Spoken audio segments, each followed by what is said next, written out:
Many were shocked when news began to spread about an attack that shook the global energy system.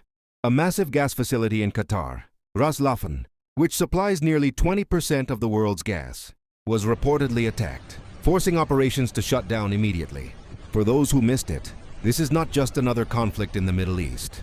This is something that could directly impact the global economy, and most importantly, our own wallets.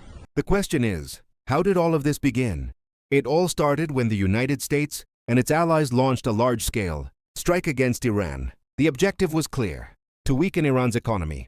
The Karg Island oil export terminal, the main gateway for nearly 90% of Iran's crude oil exports, was targeted. Several strategic oil and gas refineries along the Persian Gulf were also hit. Iran, heavily dependent on petroleum revenue, suddenly found itself under immense pressure. And as expected, Iran did not stay silent. In response, they began targeting U.S. allies across the region. And this is where the crisis began to escalate. First, the world's largest gas facility, Ras Laffan in Qatar, became a target.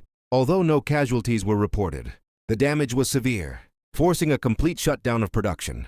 Second, Qatar responded swiftly and firmly, viewing the attack as a violation of its sovereignty. Qatar ordered Iranian military and security attachés to leave the country within 24 hours. Diplomatic relations between the two nations are now at their most critical point.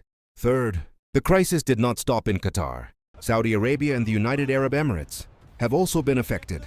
Iran reportedly launched ballistic missiles and drone attacks, targeting oil and gas facilities in both countries. Although many attacks were intercepted, the region now resembles a war zone. But the most alarming part is the impact on the world and on all of us. Imagine this: when a facility as large as Ras Laffan shuts down, global gas supply drops drastically. When supply drops, prices surge. Major economies like Europe, Japan, and India, which heavily rely on LNG, will begin to panic. And when energy costs rise, transportation costs, logistics costs, everything increases. Eventually, the price of everyday goods will inevitably rise as well. Economists are already warning developing countries will be hit the hardest by this crisis. World leaders, including the President of France, have begun stepping in, because if attacks on global energy infrastructure continue, an international economic crisis may become unavoidable. This is no longer just a regional conflict. This is a global crisis, forming right before our eyes. Let us all hope that tensions will ease soon, because if not, we may all have to face a new reality, a much more challenging global cost of living than what we experience today.